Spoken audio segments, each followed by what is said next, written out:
Welcome to the Explainer. Today, we're taking a trip, a virtual one at least, right to the heart of Puglia in Italy. We're going to explore a town that maybe isn't on your radar, but trust me, it absolutely should be. Martina Franca. So, a town that invented its own style of Baroque?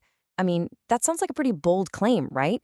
But somehow, this place managed to develop its very own unique, super refined take on Baroque architecture. We're going to dig into exactly how that happened and what makes Martina Franca such an incredible hidden gem.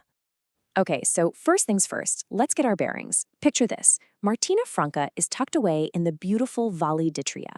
It's this gorgeous, lush valley that's perfectly positioned, kind of halfway between two seas, the Ionian on one side and the Adriatic on the other. And if you're thinking this is just some sleepy little village, think again. Nope. This is the cultural capital of the entire valley. It's vibrant, it's alive, and its amazing history, well, it's literally written in the stones of every street you walk down. So let's start our tour the way anyone visiting would. We're going to step right through the main gate. It's called the Porta Santo Stefano from the 18th century and dive straight into the town's incredible history. So the town's whole identity really comes from this dramatic shift in its history. It all started back in 1310 when it was founded as a franca, that basically means free, town. The idea was to attract settlers by offering them tax breaks. Smart, right? But then its whole destiny just flipped in 1507 when it was sold to the super powerful Caracciolo family. And it was their huge wealth that directly paid for the architectural explosion we're about to dive into. And right as you walk into the main square Piazza Roma, bam, you're hit with this massive Palazzo Ducale. This palace, it was the ultimate power move for the Caracciolo family. I mean, they built it right on top of the ruins of an old medieval castle. Talk about making a statement, right? We're in charge now. And get this, the Duke's vision for this place was just wild. The original plan called for 365 rooms. Yep, you heard that right. One for every single day of the year. Incredibly ambitious. Okay, so with all that wealth and that kind of ambition floating around, let's see how it all got carved into the very stone of the city, creating something totally new and unique, the Martinese style.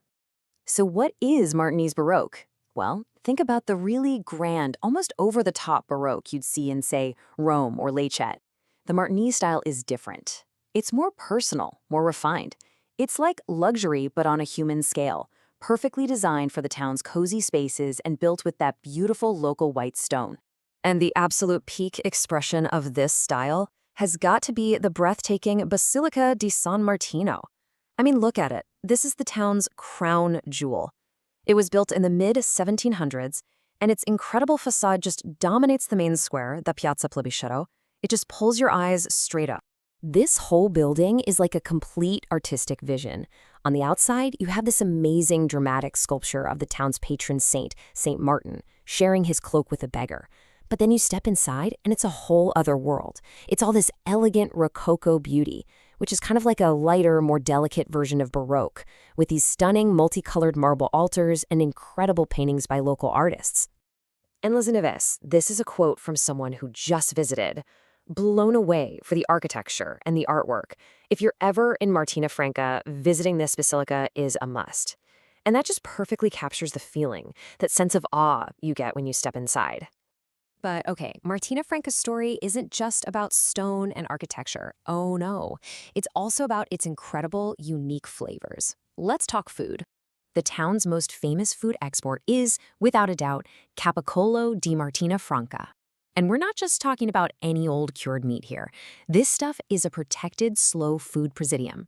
Now, what that means is that it's recognized as a super high-quality, unique food that's actually at risk of disappearing. It's a local treasure with traditions that go all the way back to the 1700s. So what's the secret? Well, it's all in this incredibly careful, traditional process.